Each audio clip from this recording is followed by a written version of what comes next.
승리하며 나아갈 수 있는 귀한 동행하시며 함께 하실 줄 믿습니다. 아버지, 오늘 드려진 이 복된 예배 가운데 하나님 좌정하여 주시옵소서. 감사드리며 예수님의 이름으로 기도드립니다. 아멘. 우리 함께 신나게 박수치면서 함께 찬양하길 원합니다. 같이 고백합시다. 주의 이름 안에서, 주의 이름 안에서, 주의 성소로 가네. 영광스러운 이곳에 우리 기쁘게 왔네. 거룩한 보좌 앞에서 따뜻함을 느끼네. 우리 마음 경배하며 찬양의 제사 드리네. 찬양의 제사 드리며 성소로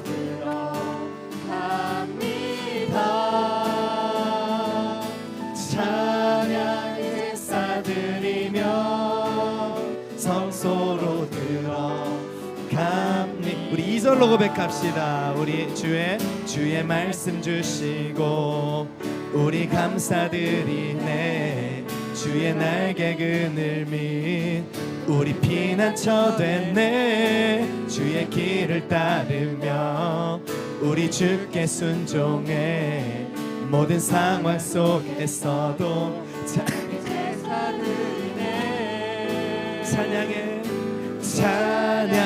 제사 드리며 성소로 들어갑니다. 찬양의 제사 드리며 성소로 들어갑니다. 우리 모두 주님께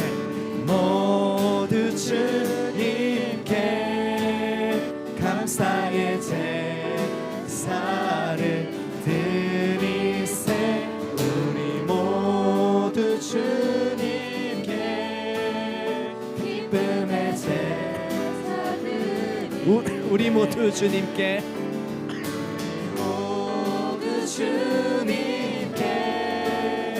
감사의 제사를 드리세.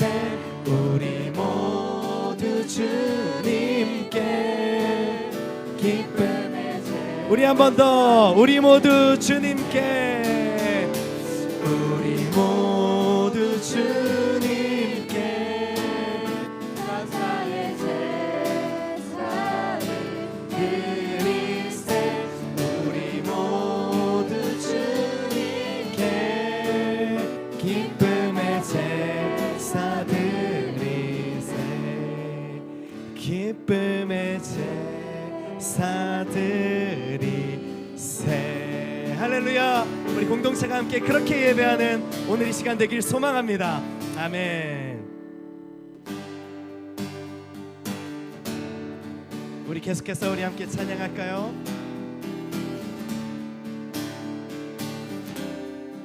우리에게 베푸신 주님의 그 크신 사랑의 은혜를 기억하시며 함께 고백하며 찬양합니다.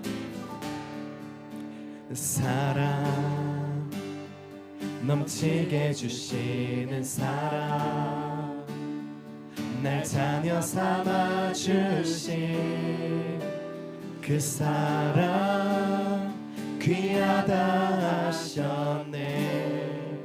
그 사랑 세상이 본 적 없네.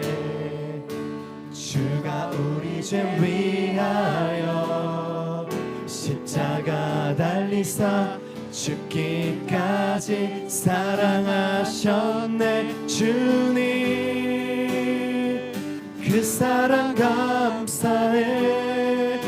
날 위해 십자가 달리신 주의 그 사랑 감사해. 날 자녀 삼으신 주님 택하심 감사해. 택하심 감사해. 날 자녀 삼으신 주님, 오 예수님 찬양하리 영원토록. 사랑 내 죄보다, 사랑 내 죄보다 크신 사랑, 온유하고 겸손해 끝까지 나를 오래 참고 기다리시네.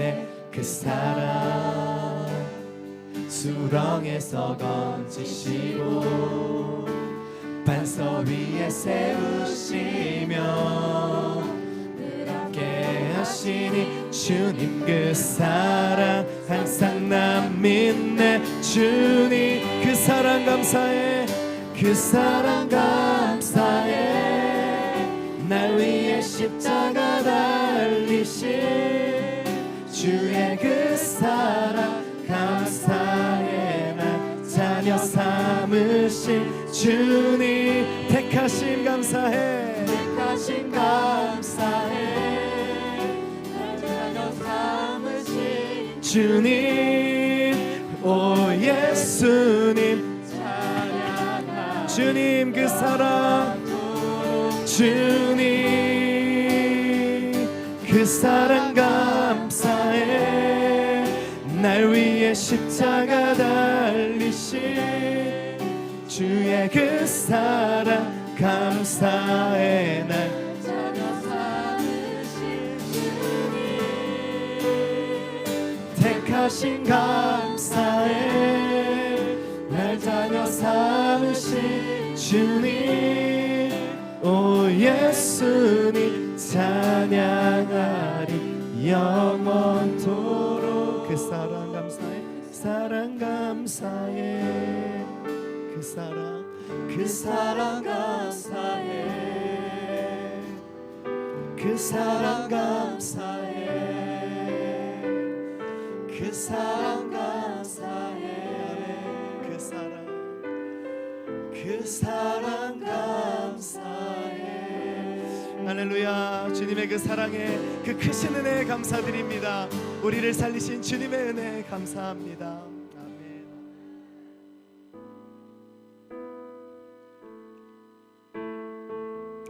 하나님은 우리를 일으키시는 줄 믿습니다. 우리의 인생의 그 두려움과 그 무서움과 그 염려, 근심, 걱정 속에서 우리를 일으켜 세우시는 분이신 줄 믿습니다. 그리고 우리에게 예배하게 하실 거예요. 하나님을 예배하게 하실 겁니다. 그 자유함 가운데 우리를 일으키실 줄 믿습니다. 여러분 같이 우리의 평강의 왕 되신 주님, 그 전능의 왕 되신 주님을 노래하며 찬양하길 원합니다.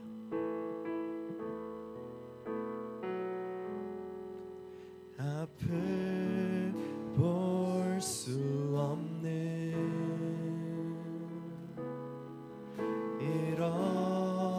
일어설 수도 없는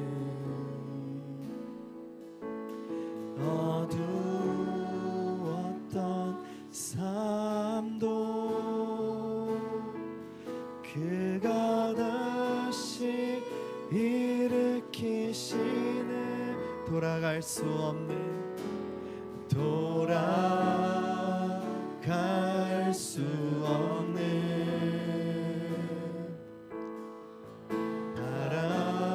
알아볼 수도 없는 실패했던 삶도 그가 다시 세워주시네. 오 나의 하나님은 오 나의 하나님은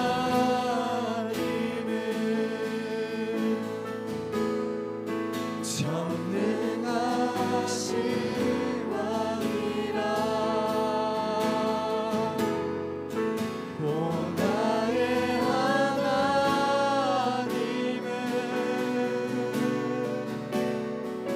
평강의 왕이라.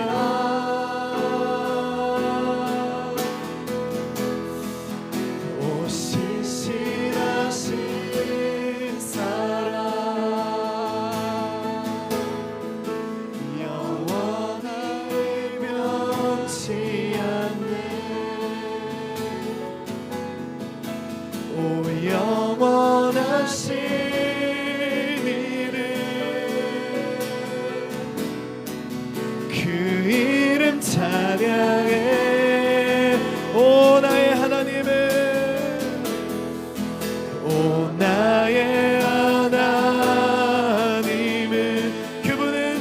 전능하신 나의 왕이십니다. 전능하신 왕이라. 오 나의 하나님은, 오 나의 하나님은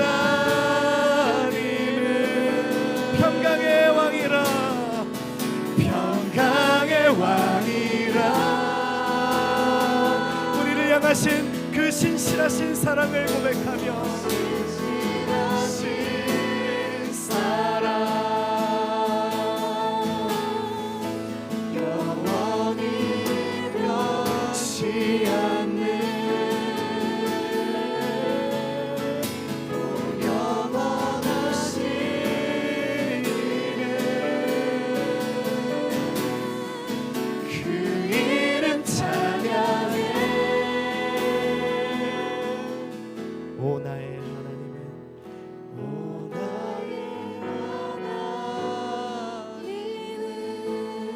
전능하신 왕이라.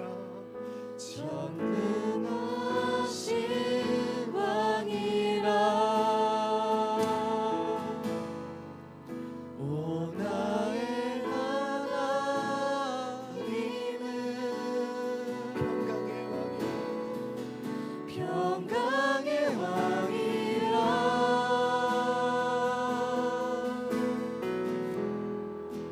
오 신실하신 사랑 영원히 변치 않네.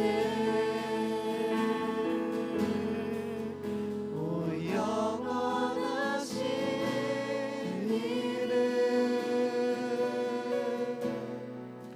그 이름 찬양해. 여러분이 함께 기도하며 예배의 자리로 나아갑시다.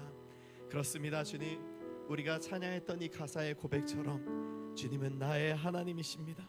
주님은 전능하신 왕이십니다. 평강의 왕이십니다. 영원히 그 사랑 변치 않는 신실하신 하나님이십니다. 나를 향한 그 사랑이 결코 포기하지 않고 결코 멈춰서지 않는 하나님의 그 사랑의 은혜가 오늘 나와 함께함을 믿습니다. 여러분, 그런 믿음의 고백 가지고 우리 함께 간절한 믿음의 고백으로 기도하겠습니다. 기도합니다. 주님,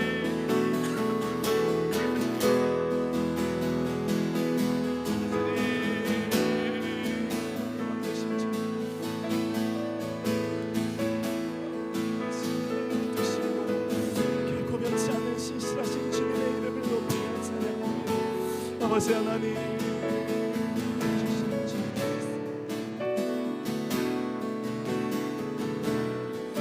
오 주님,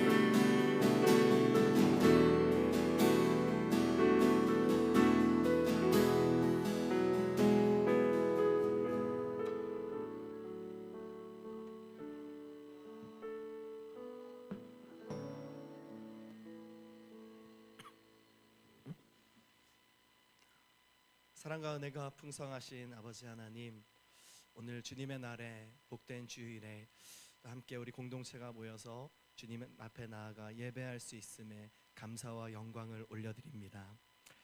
주님, 오늘은 특별히 우리 10월 27일 또 한국교회 연합 예배로 우리 많은 청년들이 그곳에 참여하여서 또 함께 예배하며 또 나라를 위해서 기도하는 은혜의 시간을 갖습니다. 주님, 우리도 이곳에서 함께 나라를 위해서 기도하는 시간이 되게 하여 주시고 또 우리 함께 마음 모아 또 나라와 이 다음 세대를 위하여서 기도하는 그 일에 우리도 함께 나아갈 수 있도록 인도하여 주시옵소서. 주님, 지난 우리의 삶의 고백을 돌아볼 때 주님 앞에 부족하고 연약한 모습도 너무 많았음을 고백합니다. 형제를 사랑하라 하셨지만 형제를 사랑하기보다도 나의 유익과 나의 만족과 나의 이익을 위해서만 따라 살았던 그런 우리의 이기적인 모습을 주님 용서하여 주시옵소서.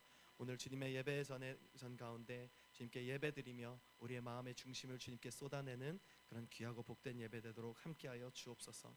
주님, 우리 공동체 가운데 혹시라도 낙심한 영혼들, 정말 그 마음이 괴로움 가운데 고통 가운데 있는 영혼들이 있다면 주님께서 오늘 예배 시간 가운데 은혜 가운데 함께하여 주셔서 그 마음 위로하시고 일으켜 세우실 줄 믿습니다. 주님, 오늘 또 주님 전에 나오며 주님께 올려드리길 소망하는 그런 귀한 손길로 주님께 올려드리는 귀한 예물이 있사오니 그것을 또한 받으시고 우리의 삶의 전부를 받아주시고 하나님 모든 영광 홀로 받아주시옵소서. 오늘도 우리의 찬양과 모든 예배를 받으실 살아계신 예수 그리스도의 이름으로 기도드립니다. 아멘.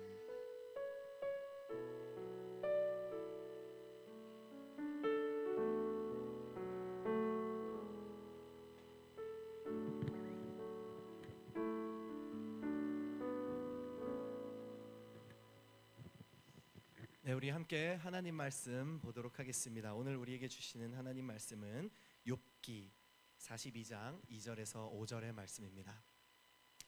네, 욥기 42장 2절에서 5절의 말씀을 같이 함께 보도록 하겠습니다. 네, 제가 한 절, 여러분이 한 절 봉독해서 읽고 마지막 5절 말씀을 함께 읽겠습니다. 제가 먼저 읽겠습니다. 주께서는 못하실 일이 없사오며 무슨 계획이든지 못 이루실 것이 없는 줄 아오니 무지한 말로 이치를 가리는 자 누구니.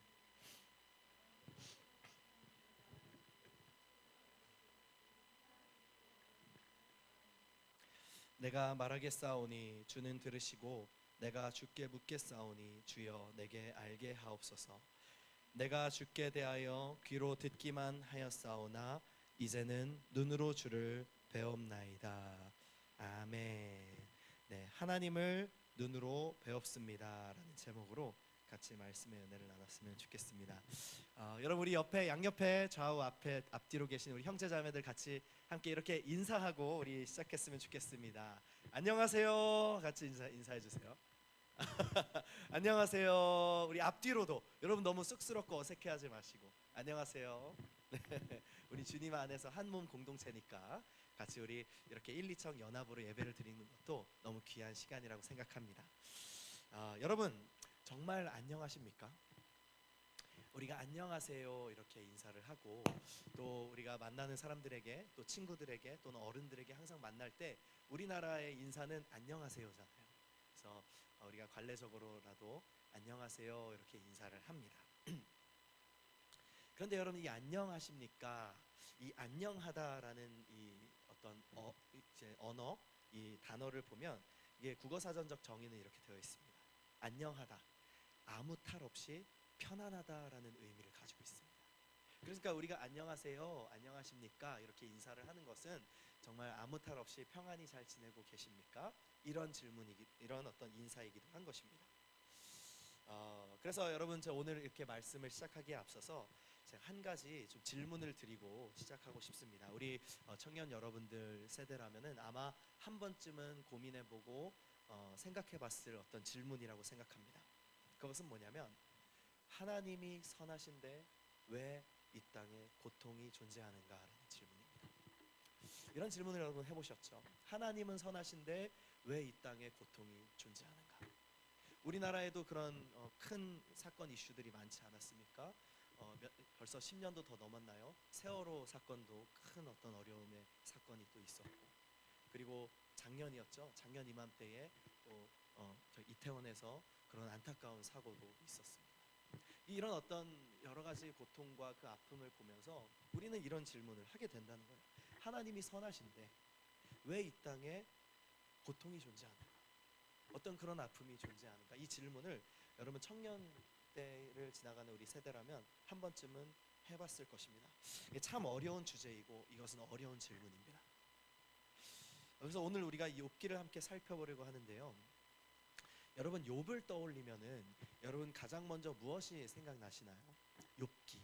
아마 읽어보신 분도 계실 텐데 욥기 하면은 제일 먼저 떠오르는 것이 고난 아닐까요? 고난. 여러분 욥은요 고난의 대명사라고 할 수 있겠죠.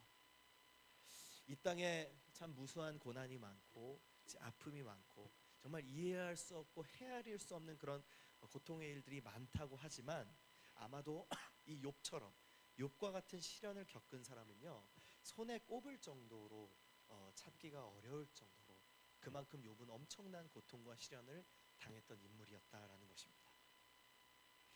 여러분 정말 하나님은 공의로우신 분이 맞으실까요?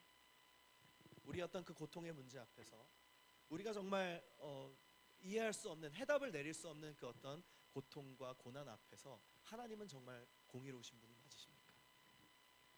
하나님이 계시는데 왜 세상이 이렇게나 악한 것일까요? 하나님이 선하신데 왜 나는 여전히 고통을 겪고 있는 것일까요? 여러분, 벌써 몇 천 년이나 되어진 질문이거든요. 이 신정론, 이것에 대한 질문은 몇 천 년이나 되어진 질문입니다. 여러분, 이 질문, 이 거대한 이 질문, 이 주제 앞에서 같이 우리가 말씀의 은혜를 나누며 우리에게도 은혜를 부어주시는 주님 함께 하심을 기대하며 함께 주님께서 은혜 주실 줄 믿습니다. 네, 오늘 우리 욥기는요, 전체적으로 한번 봤을 때 42장, 욥기 42장에 걸치는 굉장히 긴 책입니다. 이제 크게 나누어서 한 네 부분 정도로 욥기를 잘라서 구분을 할 수 있거든요. 이제 1장부터 2장까지는 머릿말에 해당하고요. 그리고 2장부터 37장까지가 이 욥의 세 친구들과의 논쟁하는 본문입니다. 그리고 38장에서 41장까지가 하나님의 응답, 그리고 마지막 42장이 마지막 맺은 말로 마무리가 되는 성경의 욥기죠. 여러분, 욥기는요, 먼저 1장 2절에 보면요, 이 욥에 대해서 소개를 하고 있어요. 욥이 어떤 사람인지를 처음에 딱 알려주고 시작하는 거예요. 뭐라고 되어 있냐면, 그는 우스 땅에 사는 인물이었다고 합니다. 그리고 가진 가축과 소유물이 굉장히 많은 사람이었다고 해요. 그러니까 부자였던 거예요. 욥은 풍요롭고 부자고 잘 사는 사람이었습니다.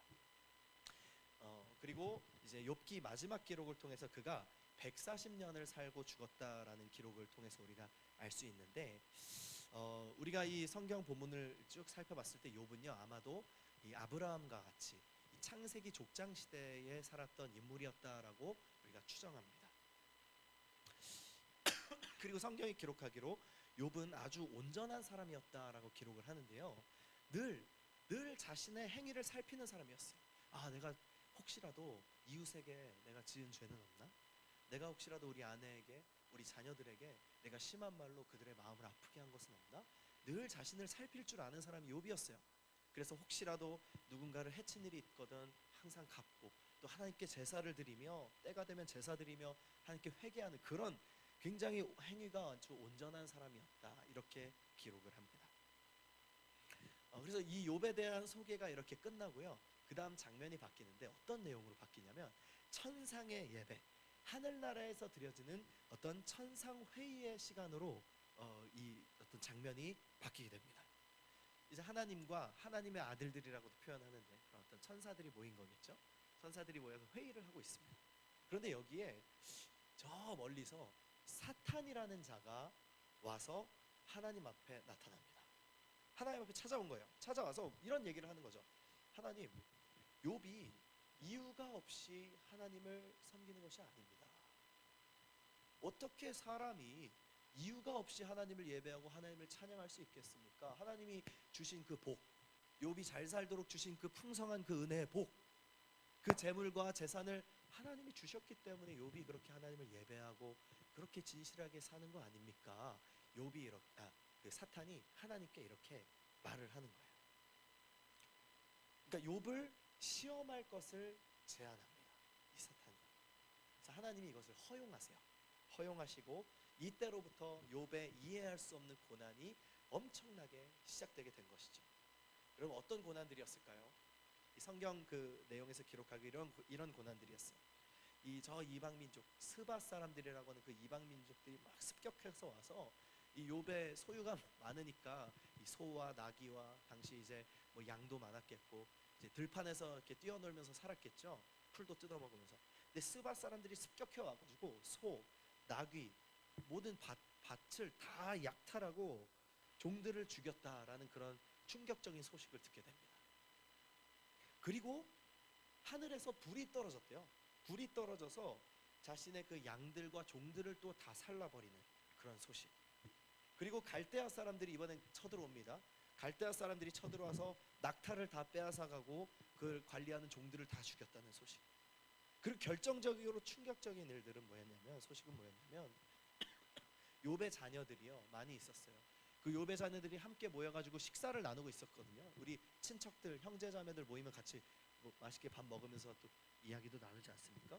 그렇게 하고 있는데 뭐 지진이 난 건지 왜 그런지 모르겠지만 건물이 무너져서 그곳에 있었던 모든 사람들이 다 목숨을 잃게 된 그런 이 충격적인 소식을 한날 한시에 다 듣게 됩니다.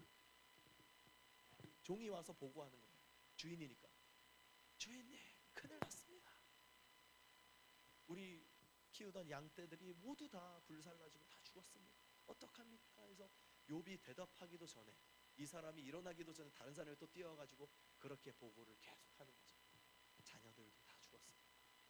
충격적인 너무 소식을 듣게 되는 거죠. 여러분, 이처럼 청천벽력과 같은 이런 소식을 동시에 전해 들은 욥의 마음이 어땠을까요? 마음이 무너져 내렸겠죠. 우리에게도 어떤 그 고통과 고난의 어떤 작은 이슈만 우리의 삶에 생겨도 마음이 참 힘들고 낙심되지 않습니까? 무너지고 손에 힘도 하나도 잡히지 않고. 그런데 욥은 그 엄청난 고난의 현장에 그 모든 것을 한날 한시에 받게 된 그런 인물이었다는 겁니다.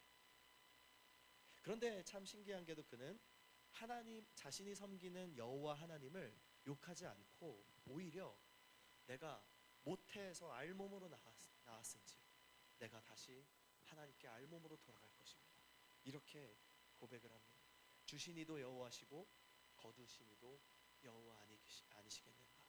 이런 고백으로 말하면서 하나님을 원망하지 않았다라고 이렇게 기록을 하고 있습니다. 그런데 참 안타깝게도요, 여러분, 그 이후에 이어지는 이 내용으로 욥을 위로한답시고 오는 3명의 친구들이 있었거든요. 이 3명의 친구가 욥이 큰 환난을 당했다는 소식을 들은 거예요. 아, 그런 일이 있었어. 가서 위로해 줘야겠다 하고 이제 위로해 준답시고 와서 되려 욥과 논쟁을 벌이는 스토리가 시작이 됩니다. 논쟁은 여러분 이런 식이었어요. 욥이 자신의 형편과 이 기가 막힌 처지를 말하면요, 그 3명 중에 친구 중에 한 명 A라는 친구가 그 내용을 듣고 욥의 잘못을 지적하며 정죄합니다. 그러면 욥이 다시 변론을 해요. 너희는 참 너는 상처에 식초를 붓는 자들 같구나. 말을 그런 식으로 하냐 하면서 이렇게 논증을 또 합니다. 그러면 또 그 말을 듣고 있었던 B라는 친구가, 두 번째 친구죠, 기다리고 있었다는 듯이 개입하면서 자기 주장을 또 말해요. 그러면 욥이 또 다시 변론을 합니다. 그러면 그 얘기를 듣고 있었던 세 번째 C라는 친구가 또 끼어들어가지고 욥을 정죄하며 주장을 이렇게 변증을 하게 되는 거죠. 이 사이클을 3번을 반복합니다. 이게 이제 굉장히 이제 긴 욥기 거의 대부분의 욥기를 기록하고 있는 이 논쟁들의 기록인데, 그러니까 그 와중에요, 이 욥도요, 자신의 억울함을 호소하는 거예요. 내가 이렇게 억울하다. 전능하신 하나님이 나를 이렇게 만드셨다. 자기의 그 어떤 고통과 억울함을 호소하며 자기의 생일을 저주하기도 하고요. 나는 잘못이 없는데 전능자께서 나를 이렇게 괴롭게 하셨다. 이런 주장을 내세우기도 합니다. 그러니까 하나님 탓을 하는 모습을 볼 수 있습니다. 자기를 괴롭게 하는 친구들과 이 논쟁을 하는 동안요, 마치 그런 거죠. 빙산의 일각. 우리가 보여지는 건 빙산의 일각인데 그 밑에 수면 아래에 있었던, 그 보이진 않았지만 자기 마음 깊숙한 그곳에 도사리고 있었던 그 이해할 수 없는 현실에 대한 질문이 욥으로부터 나올 수밖에 없었던 것이죠. 욥의 친구들은요, 이런 욥의 태도를 지적하면서 이 욥의 불의에 대해서 정죄해요. 그리고 하나님의 공의로 계속해서 욥을 몰아세웁니다. 공의로우신 하나님한테 죄가 있겠느냐? 너가 죄가 있지 하나님이 죄인이겠느냐? 이런 어떤 공의로 몰아세웁니다. 그렇게 결론 없는 논쟁을 계속해서 하는 거예요. 세 사이클이나. 그런데 갑자기 32장에서 엘리후라는 인물이 등장합니다. 이 엘리후라는 인물이 등장해가지고 이 사람도요, 청산유수와 같은 말을 쫙 변증을 막 하는 거예요. 내가 가만히 들어보니 욥 그리고 그 3명의 친구들, 너희 넷 다 지금 제대로 된 그걸 갖고 있는 것이 아니구나. 우리 하나님이 어떤 분이시냐 하면서 청산유수와 같은 말을 쫙 쏟아내는 거예요. 지적하고 평가하고 판단하는 것이죠. 책망하는 거예요.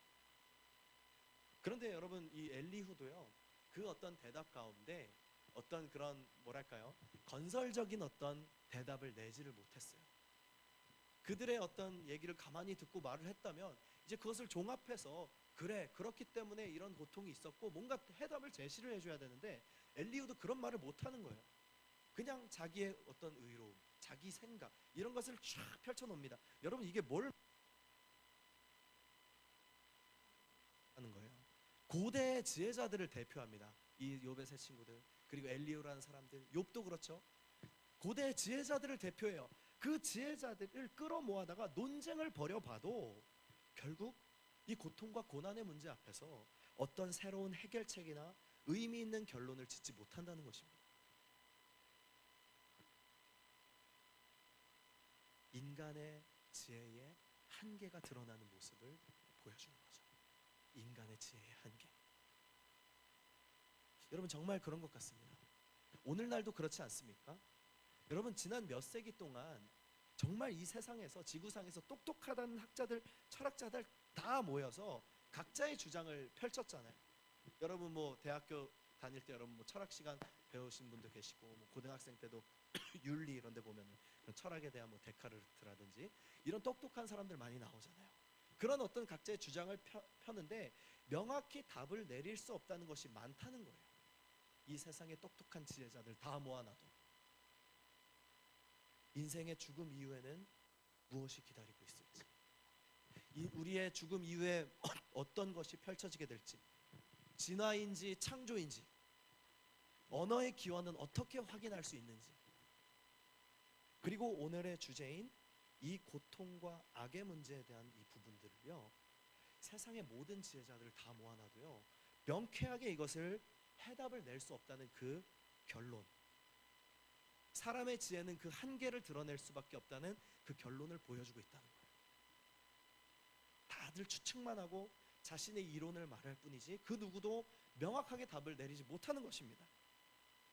여러분 아마도요 이런 어떤 질문들은요 우리 생전에 절대로 답이 나는 질문이 아닐 것입니다.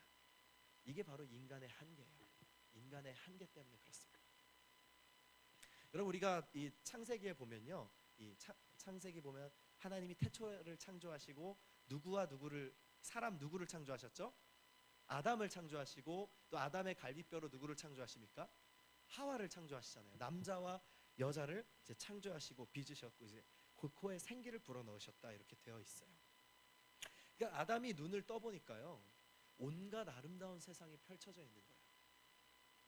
처음 보는 세상, 그렇지 않았을까요? 아담이 생기를 딱 하고 깨어나 보니까 에덴 동산이 이미 펼쳐져 있는 거죠. 하나님이 그 전에 다 만드셨으니까. 사람을 6일째 창조하시잖아요. 그래서 아담이 깨어나 보니까 이 모든 것이 다 펼쳐져 있는 거예요. 여러분 그러면은 이 아담이요 자신이 눈을 뜨고 인지하게 된 그 순간에 이 만물이, 이 창조되어진 만물이 어디서부터 왔는지를 어떻게 알겠습니까? 아담이 눈을 그냥 떴는데 있는데 이걸 어디서부터 이 근원이 어떻게 되는지 어떻게 알아요? 모르겠죠. 그러면 이걸 알려면 어떻게 해야 되죠? 만드신 분이 가르쳐 줘야지 알겠죠. 만드신 분이 가르쳐 주셔야 아담은 아는 거예요. 아, 하나님이 6일 동안 창조하셨고 이런 아름다운 세상을 만드시고 나를 창조하셨구나. 하나님이 알려줘야지 아담도 아는 것처럼 아는 거죠. 그렇죠? 자신의 지식, 아담 자신의 스스로의 지식으로는요 절대 알 수가 없는 것, 이것이 인간의 한계라는 거예요. 그가 알 수 있는 유일한 방법은 이 만물을 창조하신 분께서 가르쳐 주실 때, 그때 비로소 이해하고 알 수 있게 되는 것입니다. 그럼 저희 아들이 5살이거든요. 아주 귀엽습니다.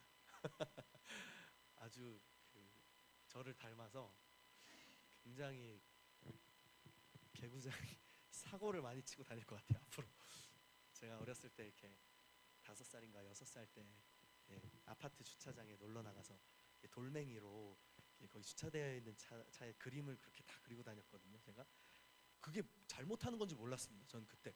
그래서 뭘 했냐면 거기다 꽃도 그려주고 이렇게 새도 그리고 이렇게 막 예쁜 거 막 그려주고 햇님 그리고 해가지고 뭐 밋밋한 곳에 내가 이렇게 하니까 잘하는 건 줄 알았어요. 그래서 거기다가 제 이름을 기억했습니다. 이준구. 나중에 그것이 이제 난리가 났죠. 이게 어떻게 된 거냐? 근데 거기 이름을 보고 찾아오신 거예요, 다들. 이거 이쪽 집 애 아니냐고 하면서 다 몰려와가지고 저는 그때 뭐 잘못한 줄 모르고 이제 했던 건데 저희 부모님이 참 기가 막혀 하시면서 다 물어주시고 저를 그렇게 혼내진 않으셨어요. 네, 모르고 한 거니까. 네. 저희 아들이 저를 꼭 닮았습니다. 그래서 언제 어떤 일이 일어날지 몰라서 저도 이제 자녀사랑 실손보험 이런 거 빨리 가입을 해놔야 그 위기를 잘 극복할 수 있을 것 같은데 여러분, 이 주영이가 저희 아들 5살짜리 아들이 얼마 전에 그러는 거예요. 엄마 아빠를 제일 사랑한대요. 자기가 엄마 아빠를 제일 사랑해요. 막 그렇게 얘기를 하는 거예요. 너무 귀엽고 행복하잖아요. 참 감사하죠. 그래서 야, 참 이 어떤 이 아이의 이 모습을 통해서 하나님이 우리를 이렇게 사랑하시겠구나, 어떤 이런 생각들을 좀 해보게 된 적이 있었습니다. 여러분도요 빨리 결혼하셔서 자녀에 넘치는 복이 가득하시길.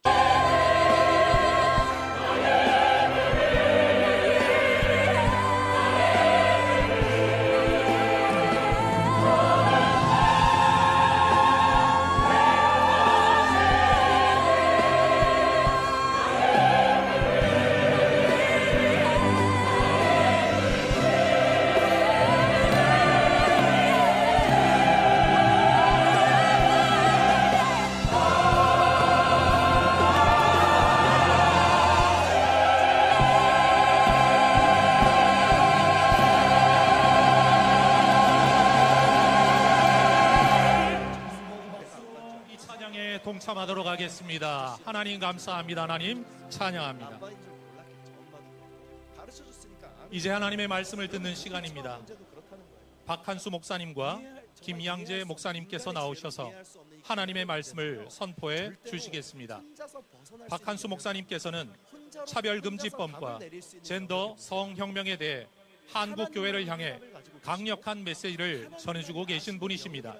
이어 설교하실 김양재 목사님은 가정의 소중함과 생명의 소중함을 강력히 호소해 오신 분이십니다. 두 분 목사님을 박수로 맞이하겠습니다. 말씀하시는 장면이 아마도 욥기를 읽는 많은 사람들이 이 부분에 하나님의 말씀입니다. 어떤 기대를 열왕기상 18장 36절 말씀을 제가 받들어 읽겠습니다. 저녁 소재 드릴 때에 이르러 선지자 엘리야가 나가서 말하되 아브라함과 이삭과 이스라엘의 하나님 여호와여, 주께서 이스라엘 중에서 하나님이신 것과 내가 주의 종인 것과 내가 주의 말씀대로 이 모든 일을 행하는 것을 오늘 알게 하옵소서. 아멘. 비가 옵니다. 하나님의 눈물처럼 여겨지는 것은 저만의 느낌은 아닐 것입니다. 여러분 안녕들 하십니까? 어떻들으면 그렇다고 대답하겠지만 잠시만 깊이 생각하면 결코 이 세상이 안녕하지 않다라는 것을 느낄 수가 있으실 것입니다. 지난 2021년 2월에 동성 동거 커플 중에 한 사람이 자신의 파트너를 건강보험 피부양자로 인정해달라고 행정소송을 시작했습니다. 1심에서 패소했습니다. 그런데 2심에서 그들이 이겼습니다. 마침내 대법원에 가서 어이없게도 9대4로 그들이 이겨버리고 말았습니다. 사실상 법적으로 부부가 돼버리고 만 것입니다. 행정소송한 지 3년 5개월 만에 이런 일이 생겨버리고 말았습니다. 그 뒤로 기다렸다는 듯이 지난 하나님이 욥에게 이걸 가르쳐 주신 거예요. 욥이 바로 그걸 깨닫게 된 것입니다. 그래서 마지막 42장에 하나님 앞에서 욥이 회개하는 모습을 볼 수 있거든요. 그가 이런 얘기를 하죠. 무지한 말로 이치를 가리는 자가 누구니까? 나는 깨닫지도 못한 일을 말하였고 스스로 알 수도 없고 헤아리기도 어려운 일들을 말하고 다녔습니다. 이런 얘기를 합니다. 욥이. 그리고 마지막 결론부에 이르러서는 욥이 정말 복을 받아서 자녀와 재물을 하나님께서 얻게 하시는 그런 장면으로 끝을 맺게 되는데, 여러분 우리가 이 욥기를 통해서 한 2가지 정도 살펴볼 중요한 포인트가 있어요. 첫 번째 뭐냐면 우리는 하나님의 말씀, 성경의 원리를 어떻게 이해하고 있느냐라는 것입니다. 이 욥기를 통해서 우리가 생각할 중요한 첫 번째 포인트가 우리가 성경의 원리를 어떻게 이해하고 있냐는 거예요. 여러분 욥기에는요 우리가 너무나도 잘 아는 구절이 나옵니다. 욥기 8장 7절 말씀이거든요. 내 시작은 미약하였으나 내 끝은 창대하리라. 여러분 한 번쯤 다 들어보셨죠? 김밥 천국 같은데 식사하러 가시면 거기 막 써있잖아. 그 음식점에 내 시작은 미약하였으나 끝은 창대하리라 이렇게 막 써있잖아요. 욥기 그 성경 말씀 그죠? 그게 써있어요. 네, 참 은혜가 되는 말씀입니다. 그런데 여러분 이 욥기 8장에 나오는 이 말씀이거든요. 그런데 이 욥기 8장의 말씀 이걸 누가 했던 말이냐면은 욥의 세 친구 중에 수앗 사람 빌닷이라는 사람이 한 말입니다. 그러니까 우리가 이 말씀의 구절만 보고 야 하나님이 직접 하신 말씀인 줄 알았잖아요. 그렇죠 여러분 그런 줄 알았죠? 내 시작은 미약하였으나 막 이렇게 울리는 성 끝은 창대하리라.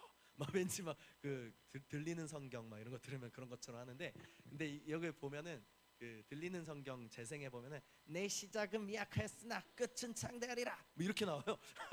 그게 그러니까 이제 하나님이 하신 말씀이 뭔가 막 웅웅한 소리로 녹음을 했을 텐데 수앗 사람 빌닷이 한 말이거든요. 이렇게 이제 거기가 나온단 말이에요. 한번 들어보세요 그거.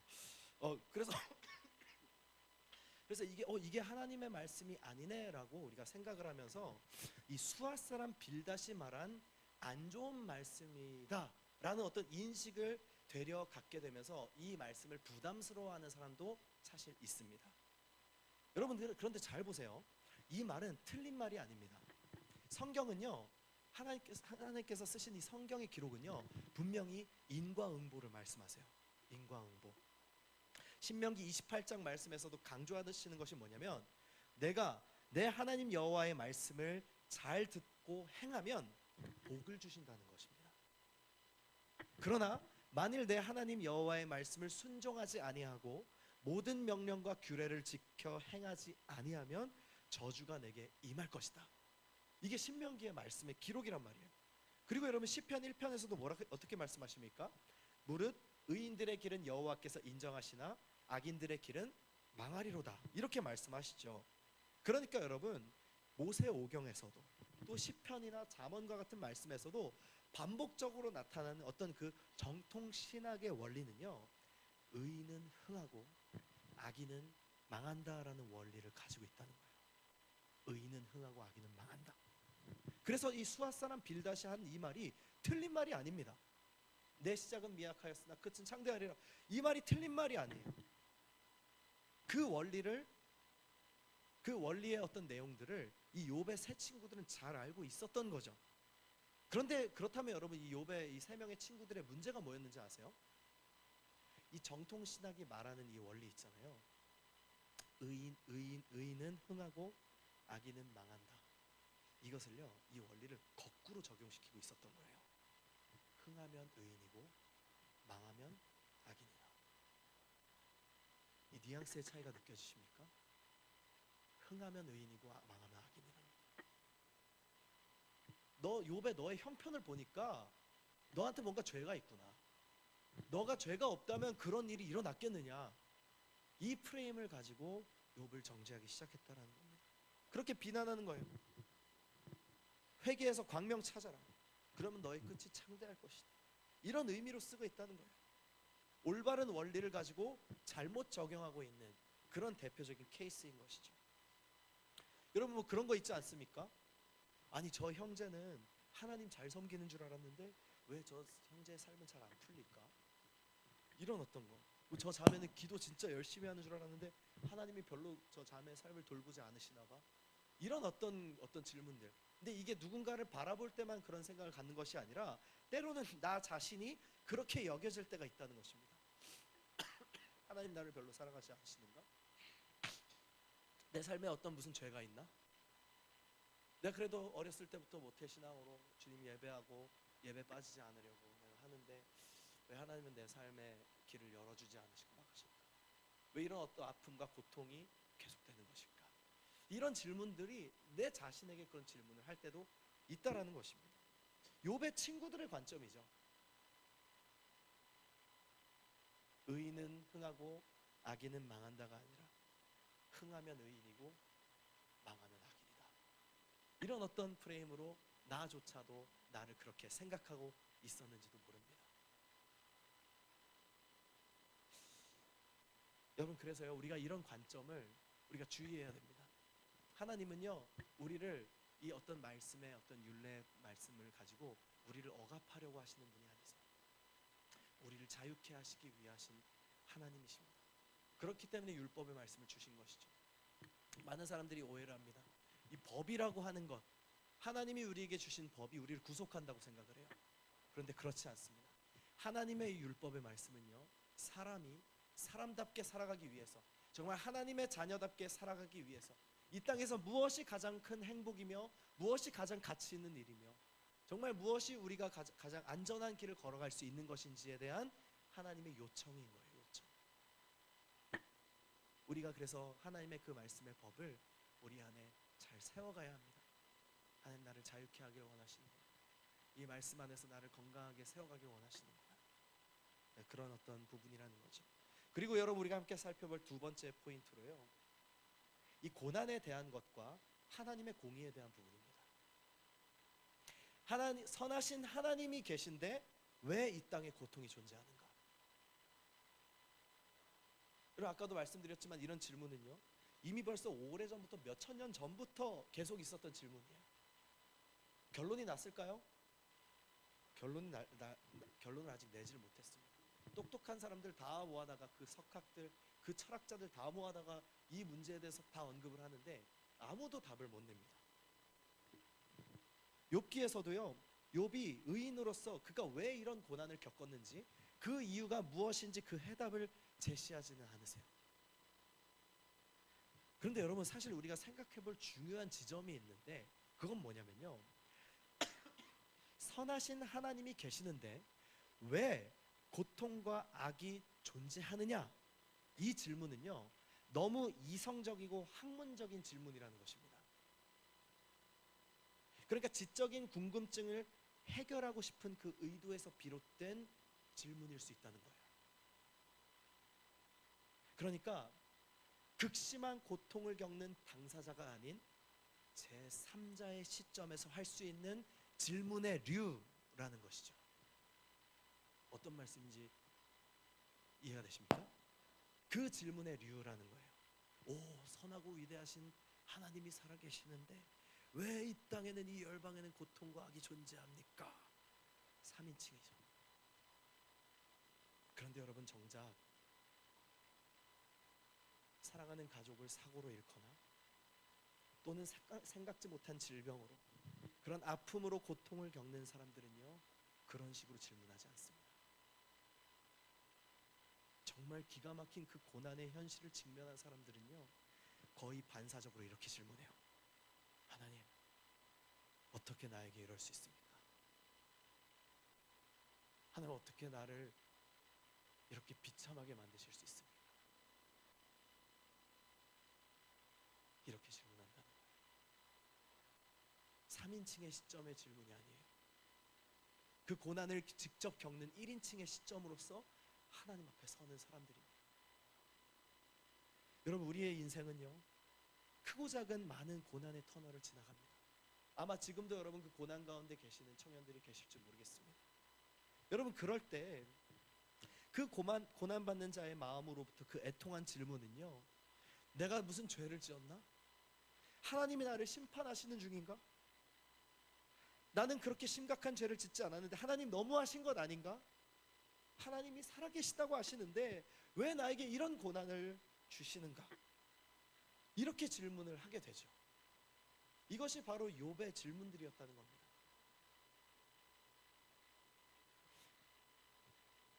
윌리엄 레인 크레이그라는 이 미국의 영향력 있는 이 기독교 변증학자가 있거든요. 이 사람이 이런 얘기를 합니다.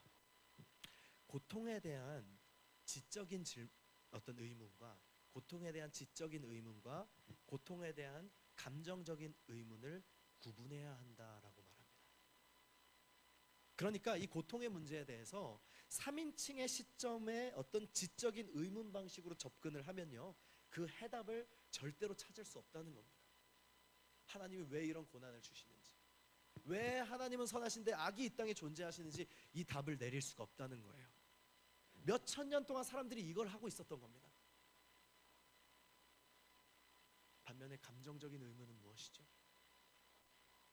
그 고난과 시련을 직접 겪고 있는 자의 그 의무, 1인칭 당사자로서 그 감정 속에서 눈물과 함께 흘러나오는 그 질문. 여러분, 그래서 고통에 대한 이해는요, 고통을 당하는 자로서만이 그 깊이를 이해할 수 있다라는 것입니다. 그리고 그 고통과 그 아픔 안에서 치열하게 씨름하였던 그 인생들만이요, 결국 그 몇천 년 동안 해결할 수 없었던 그 질문의 해답을 발견할 수 있는 것입니다. 너무나 절망스러운 처절한 수렁의 끝에서도, 그곳에서도 함께 계시는 하나님을 만나게 될 것이기 때문에 그렇습니다.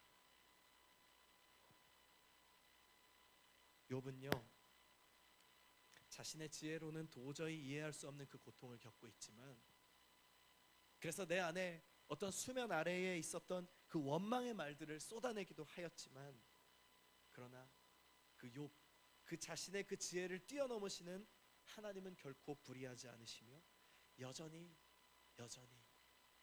나의 하나님이 되신다는 사실을 욥이 깨달은 것입니다. 욥이 그것을 알게 된 거죠. 그냥 지식적으로 아는 거 말고요, 정말 마음으로부터 그 답을 구하기를 원하는 그 마음으로부터 그 처절한 몸부림 가운데 하나님을 만나는, 하나님을 배우는 일들이 일어나게 됐다라는 것입니다. 그래서 욥의 마지막 고백이 이거예요. 주님, 지금까지 내가 주께 대하여 귀로 듣기만 하였사오나 이제는 눈으로 주를 배웁습니다. 욥이 이 고백을 하게 됩니다. 이 자리에 함께 예배하는 우리 청년 여러분, 욥기는요, 욥의 고난으로 시작되지만 궁극적으로 욥의 고난을 이야기하는 성경이 아닙니다. 그 처절한 고통의 현장에서 말하고자 하는 이 욥기의 메시지는요, 온 우주 만물의 창조자의 질서로, 그 온 우주 만물을 창조자의 질서로 운행하시는 그분이 누구이신가?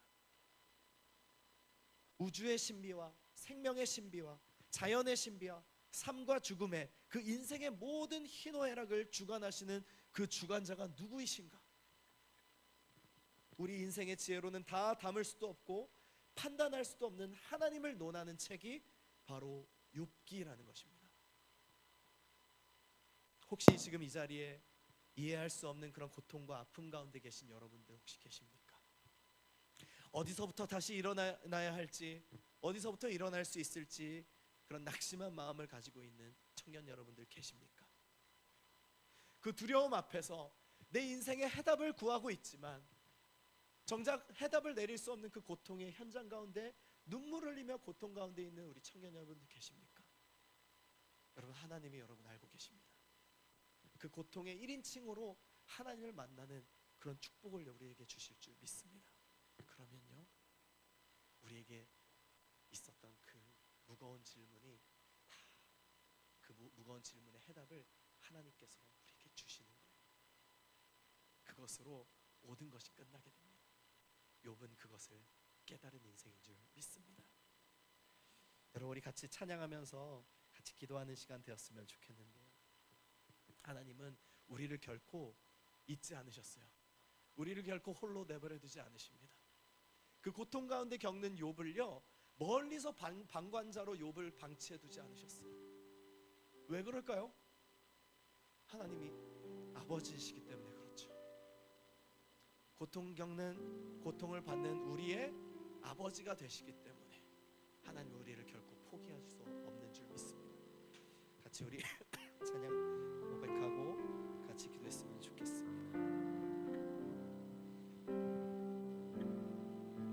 그대 폭풍 속을 걷고 있을 때, 비바람을 마주해야 할 때,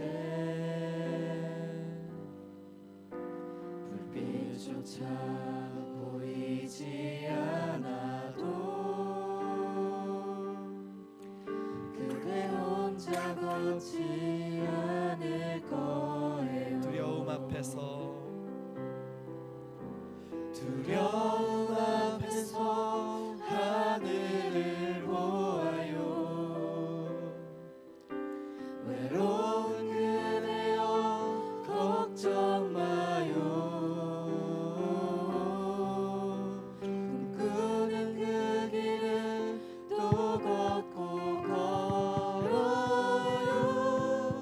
그대 혼자 걷지 않을 거예요. 처음부터 한 번 더 고백합시다. 그대 폭풍 속을 걷고 있을 때 비바람을 마주해야 할 때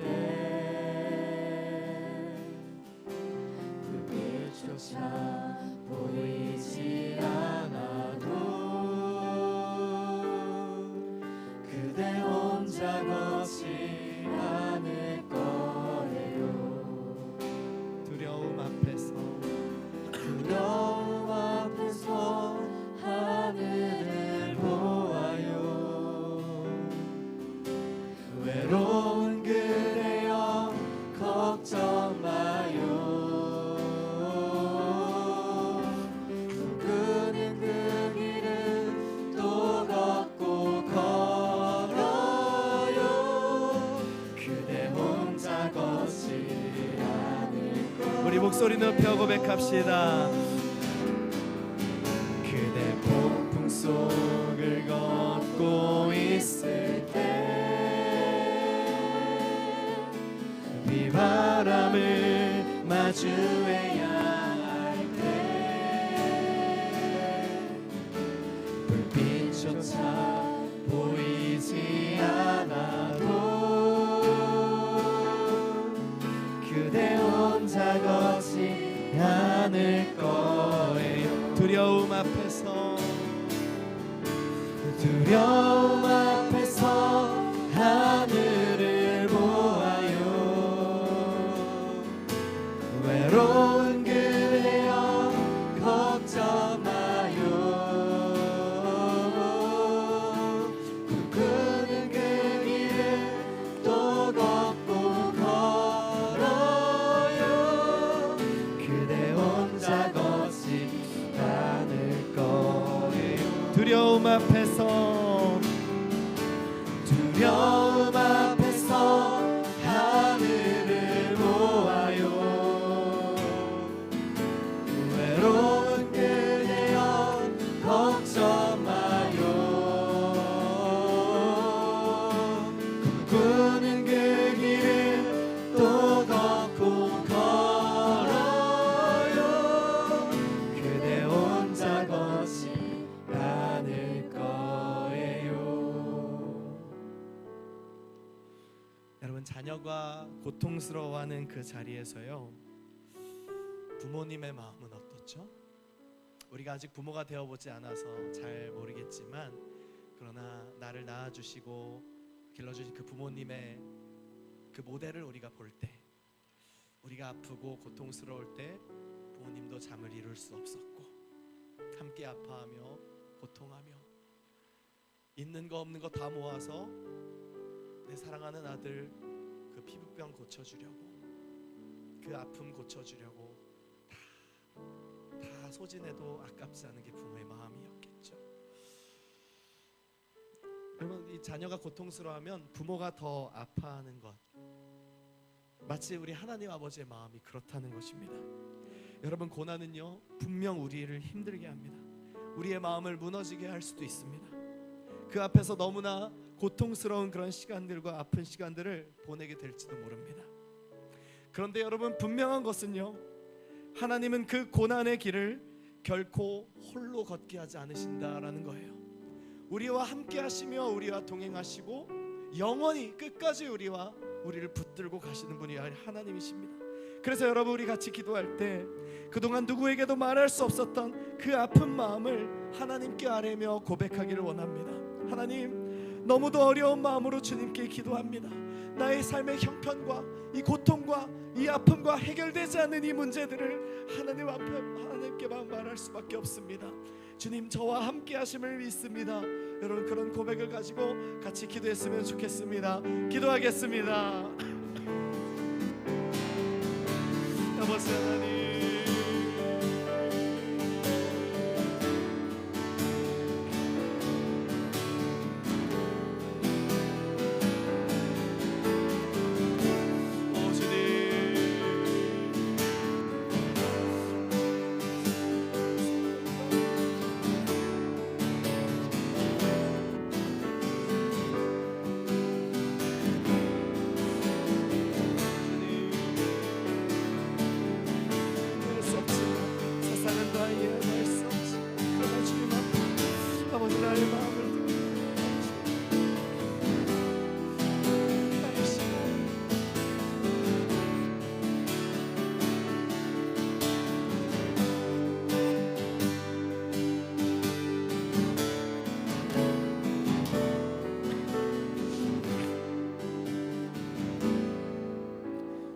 욥은요 바로 그 고통의 현장 가운데 하나님을 만나게 된 거예요. 그동안 귀로만 들어왔던, 부모의 신앙으로 들어왔던 그 하나님, 친구들이 믿는다고 그 간증을 수도 없이 들어왔던 그 하나님 말고 정말 나를 찾아오신 그 절망의 구렁텅이 가운데, 수렁의 구렁텅이 가운데 나를 찾아오신 하나님을 만나는 거예요. 여러분, 주님은요 우리와 그런 관계를 원하십니다. 그래서 우리가 겪는 그 고난의 그 끝자락에 하나님이 우리를 향한 그 위로와 그 회복을 준비해 놓고 기다리고 계신 줄 믿습니다. 그 고난의 길을 통과해야지, 그것을 이겨내야지만 더 우리를 강하게 만들어 가실 수 있기에 지금의 이 시간을 그 눈물로 허락하고 허용하고 계시다는 줄 믿습니다. 그래서 여러분, 혹여라도 그 마음에 해결되지 않는 이 일들이 너무나 길어지고 있는 이 마음에 하나님에 대한 어떤 원망과 그 불평과 괴로움이 내 마음 가운데 있었다면, 여러분, 욥을 만나 주신 그 하나님께서 나를 만나 주십시오. 이해할 수 없는 이 고통의 현장 가운데 하나님 나를 만나 주십시오. 그 안에 해답을 얻게 하여 주십시오.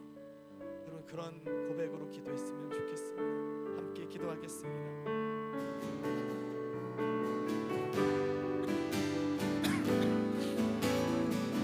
하나님, 아버지, 풀리지 않고 해결되지 않는 이 고난의 현장 가운데, 아버지, 길어 만지고 있는 이 너무나 힘든 괴로움 가운데 아버지, 이해할 수 없는 아버지 하나님, 그러나 이 고난의 끝의 현장에, 그 끝자락에서 주님을 배우길 원합니다. 욥이 그랬던 것처럼 아버지, 나도 귀로만 들었던 하나님이 아니라 이제 나의 눈으로 배우는 주님을 만나길 원합니다. 오 주님,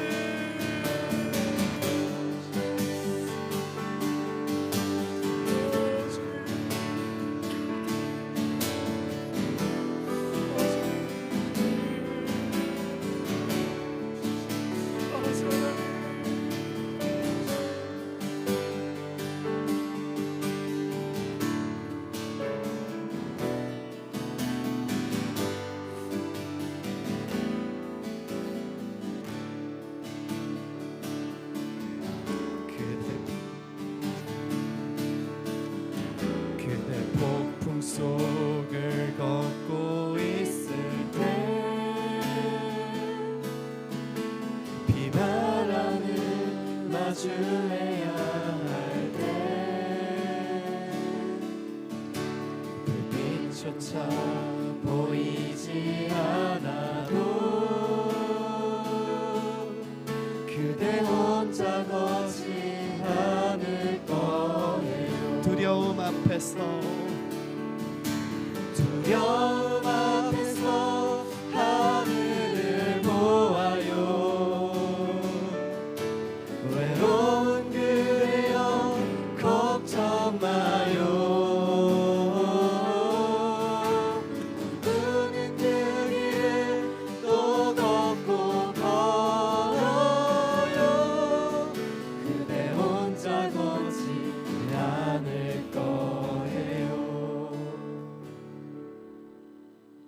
사랑의 아버지 하나님, 우리의 시선으로, 우리의 생각으로는 다 담을 수도 없고 다 이해할 수 없는 그런 나의 삶의 현실을 마주합니다. 그동안 섣불리 판단하고 섣불리 결론을 내리고 있었던 주님, 저의 불신앙적 고백이 있었다면 주님 용서하여 주옵소서. 하나님이 왜 이 시간을 겪게 하시는지, 하나님이 왜 이 고난 가운데 나를 두셨는지 그것을 다 알 수 없지만, 그러나 그 모든 것이 하나님의 주권과 그 손길 가운데 속해 있다는 사실을 믿습니다. 그렇기에 하나님께서 반드시 선하게 일하실 것을 믿으며 이 고통과 고난도 주님의 손길 가운데 맡겨드리기를 결정하겠습니다.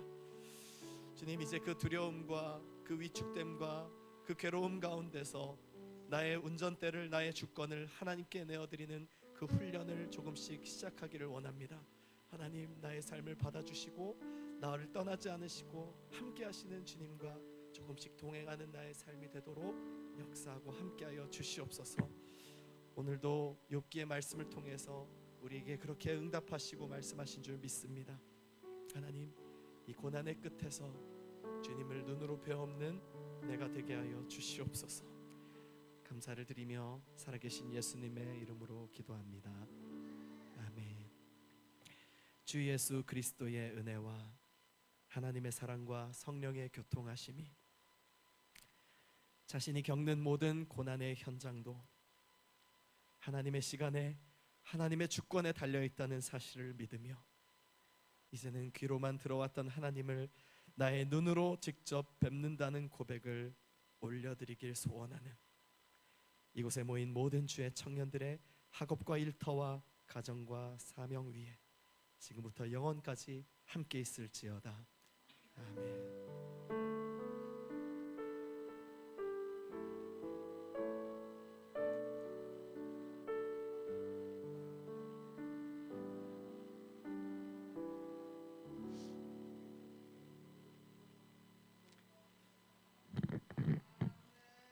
할렐루야.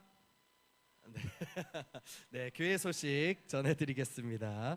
네, 우리 먼저 1청년 소식 전해드립니다. 네, 1청년 우리 하반기 양육 훈련 제자반과 성공반이 진행 중에 있습니다. 여러분 귀하고 은혜로운 시간 될 수 있도록 여러분 같이 마음 모아 기도해 주시기 바랍니다. 10월 주만나가 나왔습니다. 이제 가져가셔서 만나와 같은 은혜를 매일매일 받으시기를 원합니다. 그리고 우리 매주 수요일 오후 9시에 이곳 소예배실에서요 우리 1청년부 수요 기도회가 있습니다. 네, 여러분 많이 오셔서 귀한 은혜의 자리 참여하시고 또 이렇게 소그룹으로 함께 나누는 시간도 있었던 것 같습니다. 그래서 여러분 같이 또 삶을 나누며 서로를 위해서 기도해주며 그렇게 은혜로 시작하시고 세워지는 귀한 시간 되기를 소망합니다. 네, 그리고 2청년부 광고입니다. 우리 2청년부 예배는요 매 주일 오후 1시 30분에 지하 2층 본당에서 드려지고 있습니다. 네, 여러분 참고하셔서 혹시 오늘 처음 오신 분이 계시거나 또는 영상으로 2청년부 예배를 또 접하게 되신 분이 계시다면 그 시간에 본당으로 오셔서 같이 예배드리면 좋겠습니다. 은혜로운 예배를 세워가기 위하여 10분 전 기도회가 계속해서 진행되고 있습니다. 예배를 사모하는 마음으로 늦지 않게 오시는 여러분들 되기를 원합니다. 건강한 가정 거룩한 나라를 세워가기 위해 한국교회 연합 예배 및 큰 기도회가 서울시청광장 광화문 여의도에서 진행 중에 있습니다. 우리 청년들도 이번에 또 많이 참여해서 그것과 함께 또 예배드리고 있을 것입니다. 우리도 또 나라와 민족을 위해서 깨어서 기도하는 그런 정말 주님께서 세우시는 이 시대의 빛과 소금의 다음 세대들로 우리가 세워지기를 원합니다. 네, 다음 주는 이슬 기도회가 있습니다. 네, 열매반을 모집하고 있습니다. 예정 일정을 참고해 주시고요. 또 강의 주제도 또 참고해 주시기 바랍니다. 대상은 새싹반 수료자 및 제자반 수료자, 1청 제자반도 인정합니다. 1청년부에서 제자반을 수료하신 분들, 1청년부 다닐 때 제자반을 수료하신 분들도 함께 할 수 있으니 여러분 많은 참여 부탁드립니다. 네, 이상으로 우리 예배를 마치겠습니다. 네, 여러분 집으로 돌아가셔서 은혜로운 한 주 보내시길 축복합니다. 승리하세요. 네.